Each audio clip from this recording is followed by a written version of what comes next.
নতুন করে হাওড় অঞ্চলে আর ভারী বৃষ্টি হয়নি, তবে এখনও পানিতে তলিয়ে আছে বিস্তীর্ণ জমির পাকা ও আধা পাকা বোরো ধান। কৃষি বিভাগের হিসাবে কদিনের বৃষ্টি আর উজানের ঢলে নিমজ্জিত হয়েছে 50,000 হেক্টরেরও বেশি জমির ফসল। এদিকে আজ থেকে হাওড় অঞ্চলের 6 জেলায় শুরু হয়েছে ধান চাল সংগ্রহ কার্যক্রম। তবে যারা ধান কাটতে পেরেছেন তারাও রয়েছেন দুশ্চিন্তায়। বৈরী আবহাওয়ায় ঠিকমতো শুকাতে না পারায় সরকারি গুদামে খাদ্যশস্য বিক্রি নিয়ে শঙ্কায় তারা। এদিকে ক্ষতিগ্রস্ত কৃষকদের 3 মাসের খাদ্য সহায়তা দেওয়ার কথা জানিয়েছেন ত্রাণমন্ত্রী। সিলন টি রপ্তানিতে শীর্ষে। বিস্তীর্ণ হাওর জুড়েই ফসলের পচা গন্ধ। কদিনের টানা বৃষ্টি আর উজানের ঢলে কপাল পুড়েছে বহু কৃষকের। একটা দানা তুলতে পারি না,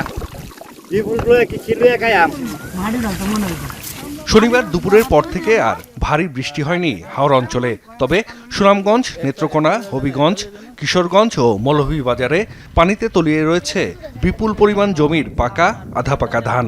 জলাবদ্ধ জমিতে নামানো যাচ্ছে না হারভেস্টার মেশিন, রয়েছে ধান কাটা শ্রমিকের সংকটও।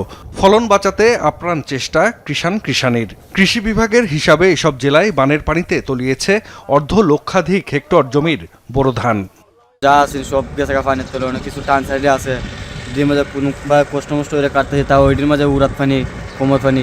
6 কের জমিন করছিলাম, 3 কের নিচে কি পানি আর 3 কের জমিন খাটাইছি, অনেক খাটাইয়া ফুকাইতেও পারি না, চলতাম খিলা খাইতাম খিলা, ওই চিন্তাই মনে রামলে। আমরা 1 বছরের ফসলই পাই, বছরিয়া ফসল। এখন এখান থেকে বেচার তো কোনো উপায়ই নাই, আমরা এই বছরের খাওয়াই হইতো না। এদিকে হাওড়া অঞ্চলের 6 জেলায় রোববার থেকে শুরু হয়েছে চলতি মৌসুমের ধান চাল সংগ্রহ কার্যক্রম। ক্ষতিগ্রস্ত কৃষকদের কথা বিবেচনা করে হাওড়ে এই কার্যক্রম 12 দিন এগিয়ে এনেছে সরকার। এতে অনেকেই স্বস্তি জানিয়েছেন। তবে সরকারি মানদণ্ড 14% আর্দ্রতা নিশ্চিত করে ধান বিক্রি নিয়ে শঙ্কায় বহু কৃষক। বৈরী আবহাওয়ায় ফলন শুকানো নিয়ে বিপাকে তারা। আবার সময়সীমা ও ধান কেনার পরিমাণ নিয়েও আপত্তি আছে অনেকের। এবার সরকার প্রতি কেজি ধানের দাম 36 টাকা, সিদ্ধ চাল 49 টাকা এবং আতপ চাল 48 টাকা নির্ধারণ করেছে।